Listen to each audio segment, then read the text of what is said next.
ఇంకో 10 రోజులే. ఎస్, 10 నెలల నిరీక్షణకు తెరపడే సమయం వచ్చేసింది. అంతరిక్షంలో చిక్కుకున్న భారత సంతతి ఆస్ట్రోనాట్ సునీతా విలియమ్స్ భూమికి చేరబోయే రోజు అతి దగ్గరలోనే ఉంది. Return date already fix. ఇక కౌంట్ డౌన్ స్టార్ట్. ట్రంప్ ఆదేశాలతో రంగంలోకి దిగిన మస్క్ స్పేస్ ఎక్స్ మిషన్ ని స్పీడప్ చేసి కొన్ని నెలలుగా స్పేస్ లో స్ట్రక్ అయిపోయిన సునీతా విలియమ్స్, బారీ విల్మోర్లని భూమికి తీసుకొచ్చే ఆపరేషన్ వేగవంతం చేశారు.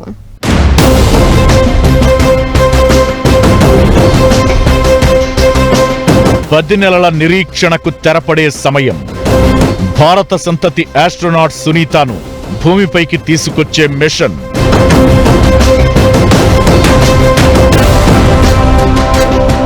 రిటర్న్ జర్నీ డేట్ ఫిక్స్ చేసిన నాసా మార్చి 19 లేదా 20న ఆస్ట్రోనాట్స్ ను భూమిపైకి తీసుకొచ్చే అవకాశం.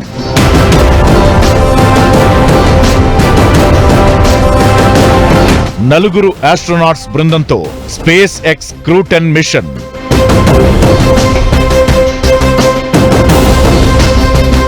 అంతర్జాతీయ అంతరిక్ష కేంద్రంలో చిక్కుకుపోయిన భారత సంతతి వ్యోమగామి సునీతా విలియమ్స్, మరో ఆస్ట్రోనాట్ బుచ్ విల్మోర్ భూమిపైకి తిరిగి వచ్చేందుకు డేట్ ఫిక్స్ అయింది. 9 నెలలుగా స్పేస్ లో చిక్కుకుపోయిన ఈ ఇద్దరు ఆస్ట్రోనాట్స్ ను భూమిపైకి తీసుకొచ్చేందుకు నాసా ఏర్పాట్లు ముమ్మరం చేసింది.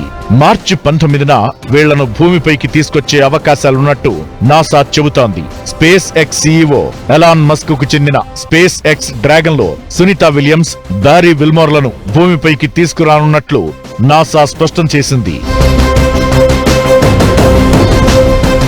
మార్చి 12 లేదా 13న అమెరికాలోని కెన్నడీ స్పేస్ సెంటర్ నుంచి స్పేస్ ఎక్స్ క్రూ 10 మిషన్ ను ప్రారంభిస్తున్నారు.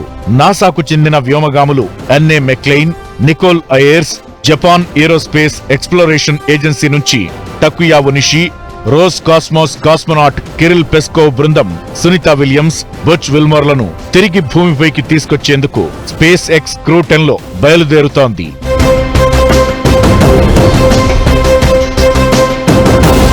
మార్చి 19న సునీతా విలియమ్స్ తో పాటు బుచ్ విల్మోర్ భూమికి చేరబోతున్నట్టు నాసా చెబుతోంది.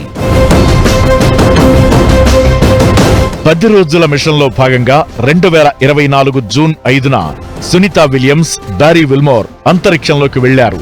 వీరు వెళ్లిన బోయింగ్ స్టార్ లైనర్ షిప్ కు అంతరిక్షంలో సాంకేతిక సమస్య తలెత్తింది.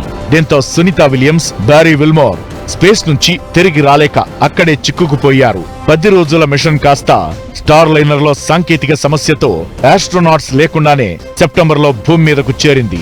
అలా 9 నెలలు ఈ ఇద్దరు అంతర్జాతీయ అంతరిక్ష కేంద్రంలో ఉంటున్నారు.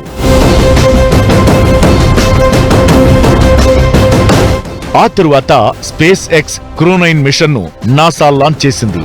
NASA astronaut Nick Hague, Roscosmos cosmonaut Alexander బృందం కొన్ని సరకులతో ఫిబ్రవరిలో స్పేస్ లోకి వెళ్లింది. చిక్కుకున్న ఆస్ట్రోనాట్స్ ను భూమిపైకి తీసుకొచ్చేందుకు నాసా ప్రయత్నాలు చేసినా అవి పెద్దగా ఫలించలేదు.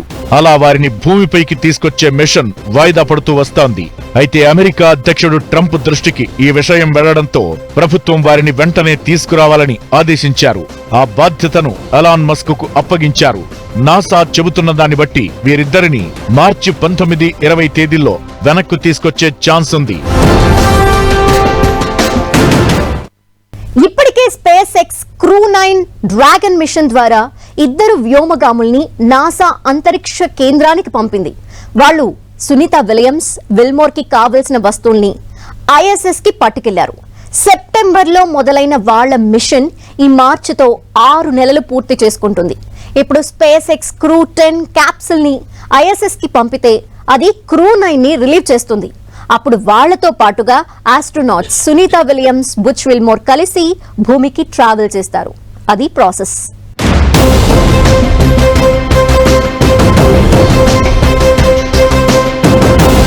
ఇంకా 10 రోజులే. Countdown start. Astronaut Sunita Wilmore ను భూమికి తీసుకొచ్చే మిషన్ మార్చి 19 లేదా 20న భూమికి చేరే ఛాన్స్. అమెరికా అధ్యక్షుడు డొనాల్డ్ ట్రంప్ అంతరిక్షంలో చిక్కుకున్న సునీతా విల్మోర్లను వెనక్కి తీసుకొచ్చే బాధ్యతను ఎలాన్ మస్క్ కు అప్పగించారు. నాసా చెబుతున్న దాన్ని బట్టి మార్చి 19, 20 తేదీల్లో వీరిని వెనక్కి తీసుకురావచ్చు.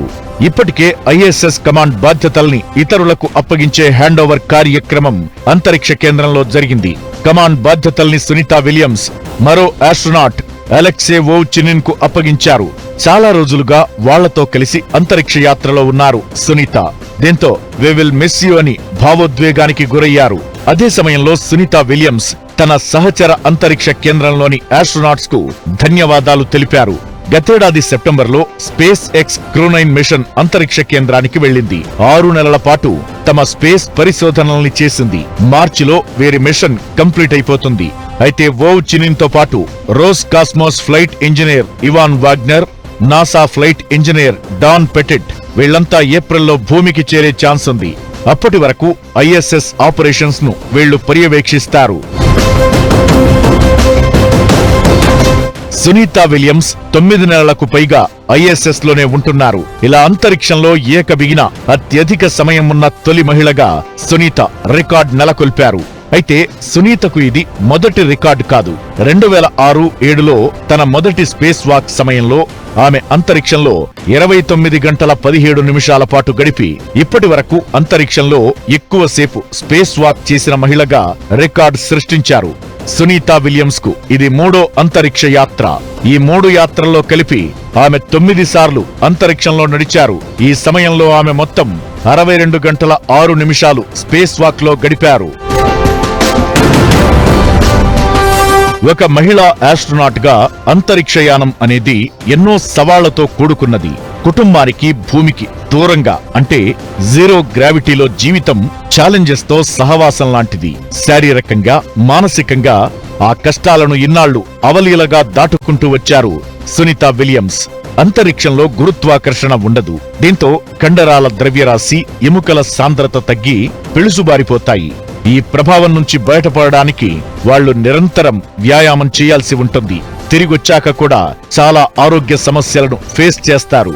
జీరో గ్రావిటీ నుంచి గురుత్వాకర్షణ కలిగిన వాతావరణంలోకి వచ్చినప్పుడు వాళ్లు పెన్సిల్ లేపినా అది పెద్ద వర్కౌట్ చేసినట్టే ఉంటుంది. భూమిపై పరిస్థితులకు సర్దుకుపోయే క్రమంలో అసౌకర్యంగా ఉంటుంది. శరీరమంతా చాలా భారమైన భావన కలుగుతుంది. మైక్రోగ్రావిటీ పరిస్థితుల్లో శరీరం ఆక్సిజన్ అవసరాలను తగ్గించుకుంటుంది. శరీరంలో సమతుల్యతను కాపాడే క్రమంలో ఎర్ర రక్త కణాల సంఖ్య తగ్గుతుంది. దీనివల్ల అలసట, నిస్సత్తువ, శారీరక మానసిక పనితీరు దెబ్బతినడం వంటి లక్షణాలు కనిపించొచ్చు. వీటన్నింటి నుంచి బయటపడేందుకు కిందకొచ్చాక ఆస్ట్రోనాట్స్ కు రకరకాల సప్లిమెంట్స్ ఇస్తారు. ఇప్పటికే సునీత స్పేస్ వాక్ లో చాలా రికార్డుల్ని క్రియేట్ చేశారు. అయితే అంతరిక్షంలో ఒక మిషన్ కోసం వెళ్లడం వేరు. అలాంటి మిషనే దురదృష్టవశాత్తు ఫెయిల్ అయితే ఆందోళన పడకుండా, గుండె నిబ్బరం, మనోధైర్యాన్ని కోల్పోకుండా ఇన్ని నెలల పాటు స్పేస్ లైఫ్ ను కొనసాగించడం వేరు. ఆ డేరింగ్, డాషింగ్ అండ్ డైనమిజం విషయంలో సునీతా విలియమ్స్ లిఖించే రికార్డును ఎవరు దరిదాపుల్లో కూడా చేరుకోలేరు.